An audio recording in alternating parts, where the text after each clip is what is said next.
Adjé. Allez, on va parler maintenant du Togo. On va évoquer la présidentielle de 2020. Jean-Pierre Fabre qui plaide pour un nouveau dialogue. L'ancien chef de file de l'opposition et donc probablement candidat de son parti à la présidentielle de l'année prochaine a écrit à nouveau au chef de l'État et dans ce courrier, bien, il a insisté sur la nécessité d'opérer un certain nombre de réformes du cadre électoral avant la tenue du scrutin. Je donne une lecture d'une partie du communiqué lors de sa dernière conférence de presse tenue à son siège de Bekamalodo. À Lomé, le 18 septembre, l'ANC s'est engagée, notamment dans la perspective de l'élection présidentielle de 2020, à œuvrer pour l'ouverture sans délai de discussions politiques visant l'amélioration du cadre électoral ainsi que les réformes institutionnelles et constitutionnelles nécessaires à l'organisation d'élections équitables et transparentes dans notre pays. À cet effet, dans une lettre en date du 24 septembre, le président de l'ANC demande au chef de l'État d'inviter le gouvernement à ouvrir avec l'opposition dans les meilleurs délais des discussions sur les conditions d'organisation de la prochaine élection présidentielle, notamment sur les questions qui concourent à la transparence, le fichier électoral, la composition de la CENI et ses démembrements, la composition de la Cour constitutionnelle, l'authentification du bulletin de vote, la publication des résultats bureau de vote par bureau de vote et l'observation des élections. La démarche, Thierry Afanouko, vous en pensez quoi? Non, je ris tout simplement parce que ce même parti-là, il y a quelques années antérieures, ne tenait pas le même discours. On les invitait même à dialoguer, ils refusaient. Aujourd'hui, je suis heureux d'apprendre que ils optent pour la voie du dialogue pour qu'on puisse obtenir l'amélioration du cadre électoral. Je me rappelle encore en 2018, lorsque nous avons la facilitation des deux chefs d'État de la CEDEAO, les retours que nous avons des discussions qui se faisaient, on leur avait conseillé d'œuvrer ou de batailler pour avoir une amélioration du code électoral. Ils disaient niet, ils étaient calqués sur leur position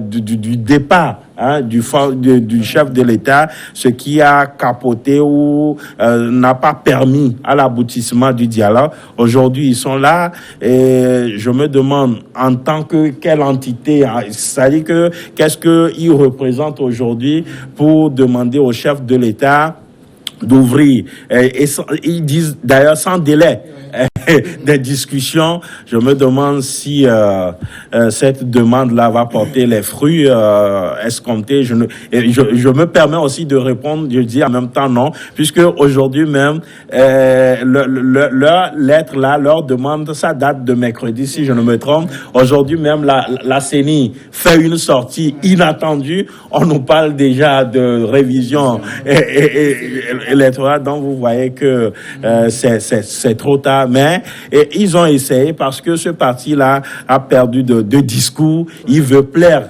Moi, c'est mon analyse.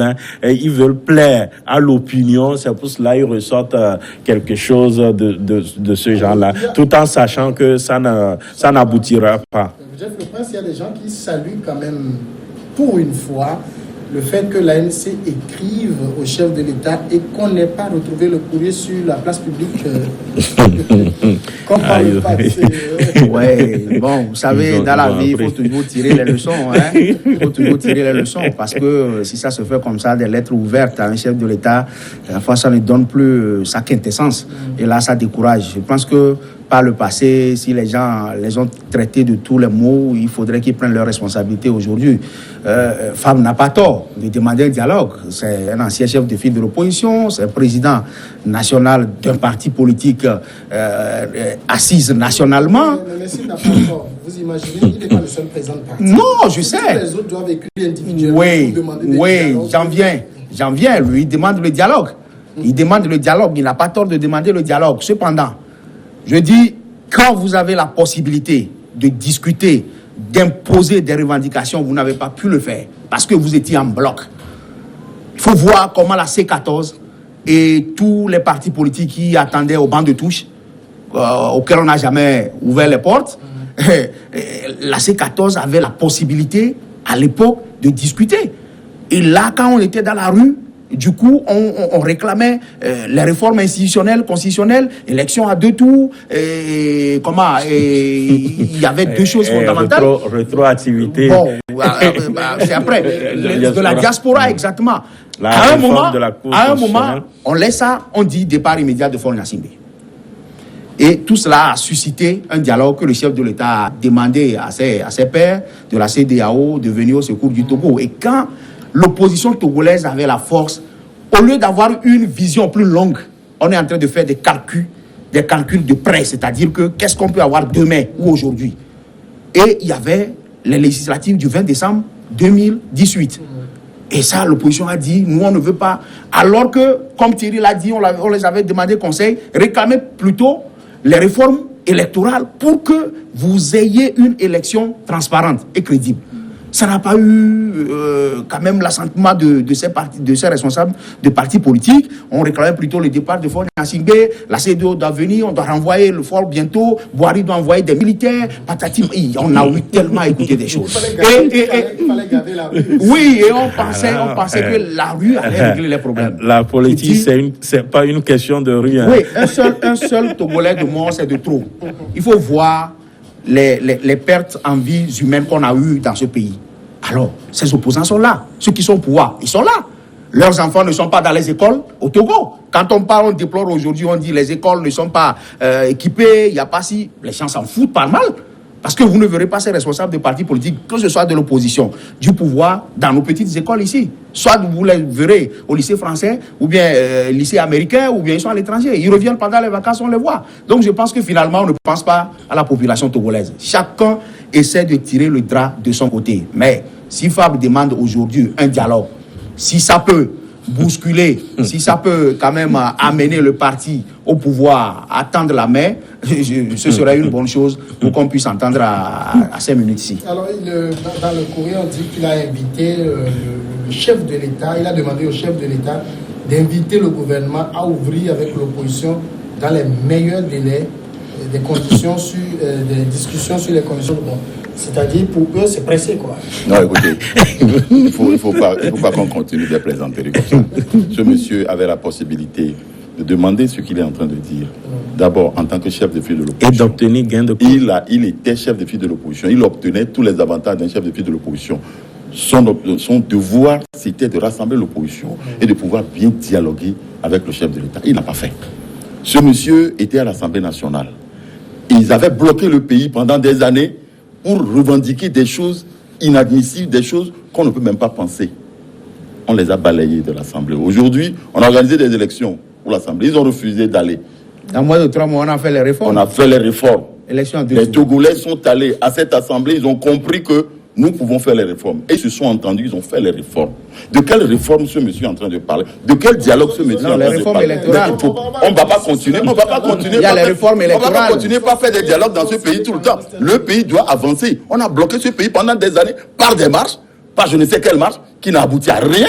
Et on veut encore. Et puis de quel langage? Il faut quand même qu'on soit sérieux et que les gens se respectent dans ce pays. Vous envoyez un courrier comme ça au chef de l'État sans délai. Mais vous êtes qui? Ce monsieur n'est plus chef de file de l'opposition, à ce que je crois. Il est devenu un chef de parti. Tout à l'heure, quelqu'un vous posiez la question. Mais si tous les chefs de l'opposition écrivaient chacun au chef de l'État, et puis dans quel langage? Il faut qu'on se respecte. Moi, je ne crois pas que ce courrier va dire quelque chose à Faure Gnassingbé. Il a lu. Bon, même s'il a lu, il y a des langages qu'il faut tenir pour qu'on sache que celui-là, c'est un leader. Les leaders se respectent. Un leader respecte son chef de l'État. Sans délai, au nom de quoi M. Jean-Pierre Fab, le maire de Koya Kopény Konakwe, peut se lever pour raconter des choses comme ça. Non, il faut qu'on arrête sa présence. C'est un élu local. Notre pays doit avancer. Il faut que ça avance. Les élections auront lieu bientôt. Il n'a qu'à rester là, demander des dialogues qui n'auront jamais lieu. Si on revient sur les points qui sont une préoccupation pour l'ANC, fichier électoral, la composition de la CENI et ses démembrements. Alors moi, je prends juste le deuxième point, parce que le fichier électoral, vous l'avez dit, la CENI vient de donner la réponse. Composition de la CENI et ses démembrements, sur quelle base? Mais il n'y aura même plus de recomposition de cette CENI-là, parce que la CENI a déjà donné le ton là. Non, l'ANC il tient. Non, mais écoutez, parlementaire ou parlementaire? Je dis... C'est pour ça que je dis sur quelle base? Je dis et le président de la CENI, Tchambagou Ayassor, a donné le ton par un communiqué aujourd'hui en demandant aux opérateurs de saisie qui veulent continuer le travail de se signaler. Mais ça veut dire que ce qu'il a demandé n'aura pas de suite là. Et puis ce parti même, je suis tenté de dire que ce parti n'est pas sérieux avec lui-même, en ce sens que au même moment que les discussions ne sont pas encore ouvertes, ce même parti annonce des congrès pour les 17 et les 18 octobre. Ça veut dire que si jamais 18-19 octobre, si jamais il n'y a pas de discussion, ça veut dire que ce parti-là ira quand même aux élections dans ces conditions-là. C'est de la plaisanterie. Le Congrès peut ne pas... Non, attendez, nous tous, nous savons l'objectif. Hein, même s'ils ne le disent pas dans le communiqué invitant les militants à ce congrès, que c'est pour choisir ou investir plutôt le candidat du parti et de l'ANC, nous tous nous savons que c'est l'objectif premier en tout cas de ce congrès-là qui est annoncé. Sinon, tout ce qu'ils ont énuméré, je dirais, ils sont dans leur rôle. Et ce discours-là, on nous l'a toujours servi, mais ils avaient l'opportunité de faire pression pour obtenir ces revendications-là, mais ils ne l'ont jamais obtenu. Dieu seul sait ce qu'ils faisaient. Et puis même concernant la Cour constitutionnelle, si vous permettez, on a voté une nouvelle loi concernant la recomposition, mais aujourd'hui, c'est pas appliqué, mais ces messieurs-là, les connaissant, si cette Cour constitutionnelle-là n'est même pas recomposée, ils sont prêts à aller aux élections. C'est de la plaisanterie. C'est la composition de la CENI qui m'intéresse. En français, en d'autres termes, c'est que l'ANC veut entrer à la CENI. Bon, si vous comprenez le communiqué, je pense que c'est clair. Je pense que c'est clair. Vous savez, c'est ce qui fait mal parfois. Je dis à un moment, il faudrait que les responsables des partis politiques de tous les bords c'est de dire la vérité à leurs militants. Parce qu'au moment où la crise était dure, et dans le dialogue, la C14 ou bien l'opposition togolaise avait obtenu la parité au niveau de la CENI. Et la Cour constitutionnelle attendait le jour-là, dans la salle, que les messieurs pour pouvoir viennent les investir. Malheureusement, à la grande surprise de certains responsables de partis politiques de la C14 qui étaient à l'étranger, ont appris nuitamment que c'est comme ça. Les informations circulaient en demandant à ceux qu'on a choisis, au commissaire, les représentants, de ne pas se présenter à la Cour constitutionnelle le jour-là. Mais ça fait mal, je dis, mais vous n'avez plus la chance. Est-ce qu'aujourd'hui, l'ANC veut se présenter en tant qu'extra-parlementaire ou parlementaire? Alors, si c'est extra-parlementaire, il y a des conditions. Les gens vont se partager les gâteaux. Quand ça ne leur suffit pas, ils vous diront, mais ça ne nous suffit pas. Vous voyez aujourd'hui le net qui se plaît parce qu'il est à l'Assemblée, le net qui se plaît, ils sont là, ils vont manger. Quand ils seront rassasiés, ils vont vous dire, bon, voilà, les extra-parlementaires, allez vous partager ce qui reste. Je doute même qu'on leur donne. Ils vont tout manger sans leur donner. Alors, c'est ce qu'ils faisaient quand eux aussi ils étaient là. Parce que dans les anciennes CENI, l'ANC occupait jusqu'à trois postes. Hein. Oui, je voudrais terminer pour dire que nous avons l'habitude de toujours être servis de ce plat à la veille de toutes les élections dans notre pays. La veille de toutes les élections, on attend quelques mois et puis on commence par sortir des communiqués pour dire que c'est nous sommes là. Ce qui me fait mal aujourd'hui, nos frères qui sont en prison, mais tous ceux qui étaient rassemblés, soi-disant C14, ou les premiers partis politiques qui étaient à la tête de la C14, mais oubliant que c'est grâce à nous que ceux-là sont à la prison civile aujourd'hui. Les gens dorment là-bas. Les gens sont devenus des blessés à vie. Des gens sont morts. Qu'est-ce qu'on en fait?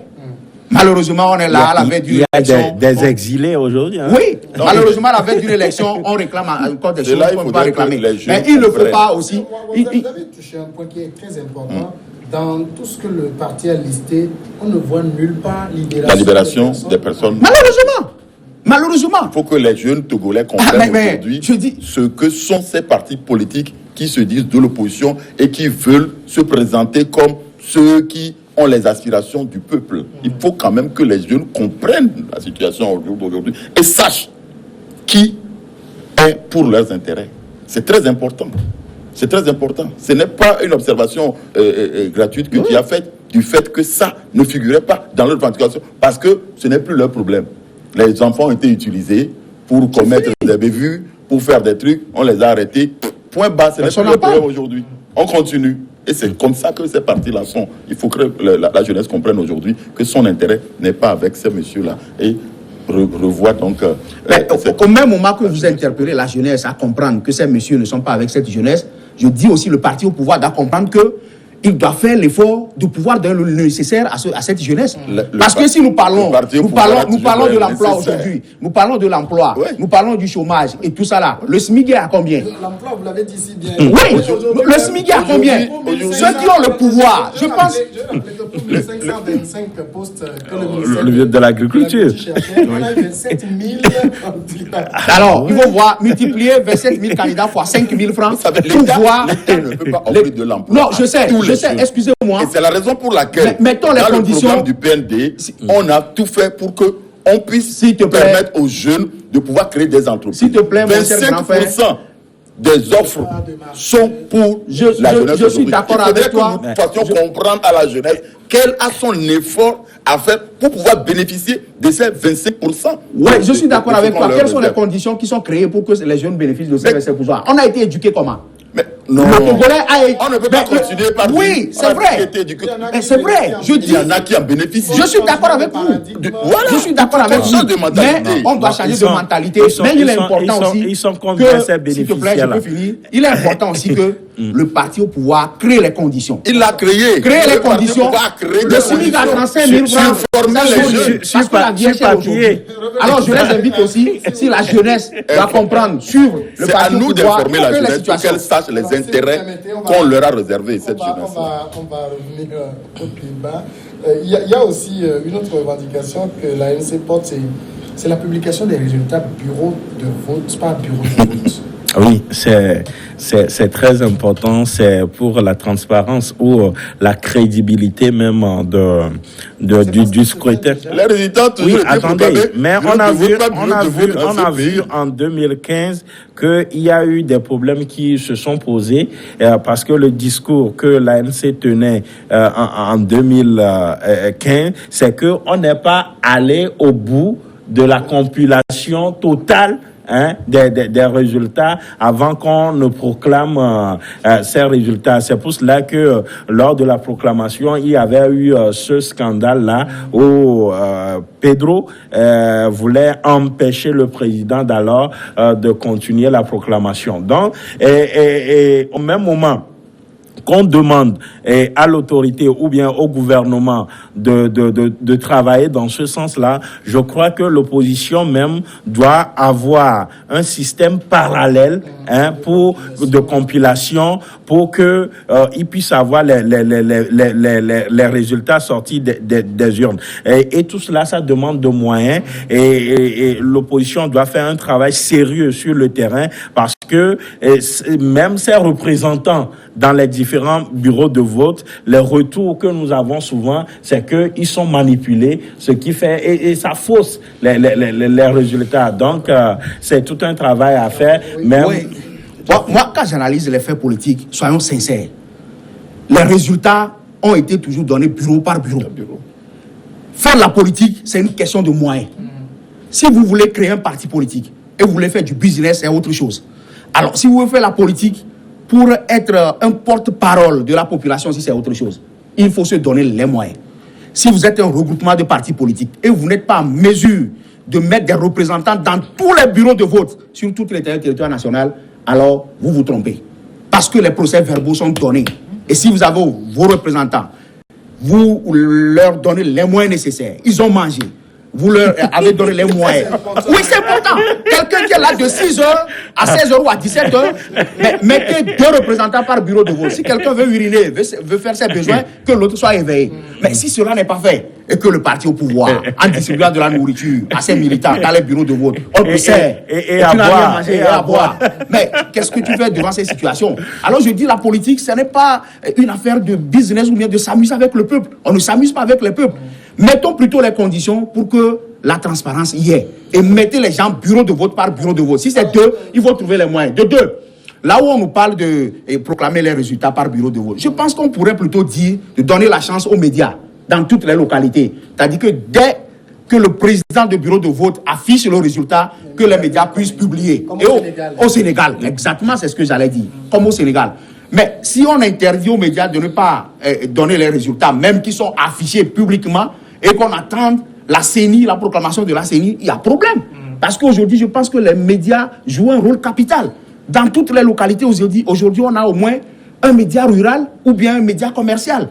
Et là, arracher ce pouvoir, donner ça au 4e pouvoir, et dans les milieux reculés, à la fin du scrutin, le soir, si c'est affiché, que le journaliste qui est là fait le direct pour dire sur son antenne, voilà, je suis arrivé, Kodjo a eu telle voix, comme l'a eu telle voix. Et là, les parents qui sont à la maison peuvent calculer facilement. Est-ce que, parce que ça, c'est l'ANC qui a écrit au président, mais ce combat-là, est-ce que ça ne devrait pas plutôt être un combat de groupe? Par exemple, si c'était la C14 qui avait écrit. Mais aujourd'hui, vous voyez, la C14 est en lambeau, tout le monde sort de là-bas. Ah oui, c'est à cause des élections. Si l'ADI est sorti, c'est que l'ADI veut être candidat. Même s'ils ne le disent pas. C'est une irresponsabilité de nos opposants qui crée tous ces problèmes-là. Vous le dites bien. Aujourd'hui, on a un chef de file de l'opposition. Ça veut dire quoi? On n'entend pas beaucoup. Non, maman. C'est l'âge où peut-être. Il a 82 ans. C'est lui qui doit parler au nom de l'opposition aujourd'hui, qu'on le veuille ou pas. Il est le chef de file attitré. S'il appelle ses pairs, ils vont répondre. Et que si les gens refusent donc d'aller vers lui, il ne les appelle pas. Ils sont obligés de se faire entendre. Bon, ils n'ont qu'à s'entendre, comme tu es en train de le dire, en groupe. Un seul parti qui se lève, qui pompe son truc là, d'autres partis qui se lèvent, et puis bon, ça ne fait pas sérieux. Si notre opposition. Mais les préoccupations soulevées par l'ANC sont partagées par les autres. Ils n'ont qu'à poser leur signature. Il n'est pas leur porte-parole là. Oui, parce que l'ANC, en écrivain, dit à ouvrir avec l'opposition. Au nom de quoi on parle? Samuel, quelle opposition? Vous vous rappelez le dialogue passé, il y a la C14 qui disait il y a des gens qui n'étaient pas de l'opposition. Et on faisait blocus aux autres. On dit c'est nous. C'est nous. Maintenant, c'est quelle opposition? Qui sera opposant maintenant pour aller à ce dialogue? Les gens sont irresponsables. Quand même. On ne va pas continuer par tergiverser, pas perdre notre temps sur ces histoires-là de ces dialogues-là. De la DAC, de la case C14. Il fait trop chaud dedans. Ah oui, il ne fait plus bon vivre dans la barque, et puis ils ne s'entendent pas. Je crois que il y a un problème qui s'est posé, c'est le problème d'avoir une présidence tournante. Donc l'idée n'est pas partagée par les uns et les autres. Oui, puisque c'est le seul truc et qui le reste. Vous savez que la CD, bon, c'est la même chose. Parce que c'était une dame et on a compris, on peut remettre cette c'est la même chose, puisque on n'a pas laissé la tâche facile non plus. Elle a pleuré en temps, vous vous rappelez? Non, quand même. Vous savez, quand vous êtes une poule dans une cour de coq, c'est pas facile. Oui, vous savez, je crois que notre opposition doit beaucoup réfléchir. Et je commence par voir qu'ils sont en train d'apprendre, en tout cas, à voir la démarche de l'ANC des erreurs du passé. Sinon, ANC qu'on connaissait n'allait pas faire cette démarche-là, demander un dialogue avec le gouvernement, tout ça là. On se rappelle dans ce pays, vous croyez que le gouvernement a changé? Vous avez vu le langage là qu'on tient encore? C'est le même langage. Mais je parle de... Même au niveau des syndicats, la démarche... La démarche, écoutez quand même, c'est politique. C'est la formule consacrée. C'est la formule consacrée. C'est politique. C'est une injonction qu'on peut au chef de l'État. On fait avec. C'est que tout simplement, ils sont soucieux de tout ce qui entoure les élections. Jeff, si le président ne s'exécute pas, c'est quoi la pression? Aujourd'hui, s'il y a une pression, le président, on a vu le président fort sur d'autres sujets, on l'a interpellé plusieurs, il n'a même pas branché, il n'a pas parlé. Donc, je ne pense pas qu'aujourd'hui, ce courrier pourra l'inquiéter. Donc, aujourd'hui, c'est vraiment difficile. Difficile parce que la seule arme que l'opposition a, c'est peut-être la rue. Et on a tellement utilisé la rue dont on a habitué le parti au pouvoir. Et aujourd'hui, on a pris toutes les dispositions. Des lois sont votées pour recadrer tout cela. Ouais, comment on a étouffé les gens jusqu'à un moment. Vous avez donné la chance au pouvoir de pouvoir planifier parce qu'on a surpris le pouvoir. Le 19 août 2017, le pouvoir a été secoué parce qu'on n'attendait pas ce regroupement. Aujourd'hui, Tipi n'en parle plus. Celui qui a suscité le débat. Voilà, Tipi n'en parle plus. Ces audios, c'est rarement que nous les entendons. Togolais, on n'entend plus. C'est qu'il est fatigué, il est menacé. Donc voilà un peu le problème togolais. Aujourd'hui, on ne sait plus à quel sein se vouer. Je pense que quand vous voyez le taux de participation des élections ces derniers moments même, les Togolais sont fatigués des élections. Les Togolais sont fatigués. On se dit, l'opposition ne nous dit pas la vérité, le parti au pouvoir ne nous dit pas la vérité. Ceux à qui on a fait confiance, nous sommes dans la rue. Voilà, les conséquences sont là aujourd'hui. On fait des revendications, on a oublié les prisonniers qui sont là. On oublie que les gens sont à l'hôpital. On oublie que les gens sont en exil. C'est des revendications électorales. Moi, ça me fait mal. Ça me fait mal. le cadre. Parce que les élections s'approchent, on veut faire du buzz pour attirer les regards sur soi. Et puis, on prend un document et on dit qu'on est... C'est un coup de communication, en fait. C'est du buzz. Et pourtant, une élection qu'on a refusée, moins de 6 mois, on va à une autre élection avec ce même fichier. Voilà. Mais soyons sérieux, on est où là? Soyons sérieux quand même. Le 20 décembre, vous refusez une élection avec le même fichier. Et en juin, le 30 juin, vous allez à une élection où vous êtes élu maire. Mais quand même. Merci Basile Agbo, merci à Jeff Leclerc. Et les cartons. Merci à les cartons. Ah oui, c'est vendredi. Ah oui. 30 secondes, carton rapidement. Bon, moi je donne carton à toutes les téléspectatrices, et pour les téléspectateurs couleur vert, la couleur verte, parce qu'ils nous ont suivis, ils ont suivi nos caprices aussi. D'accord. Couleur de carton, j'ai carrément oublié. Carton vert au président Faure Gnassingbé pour tout.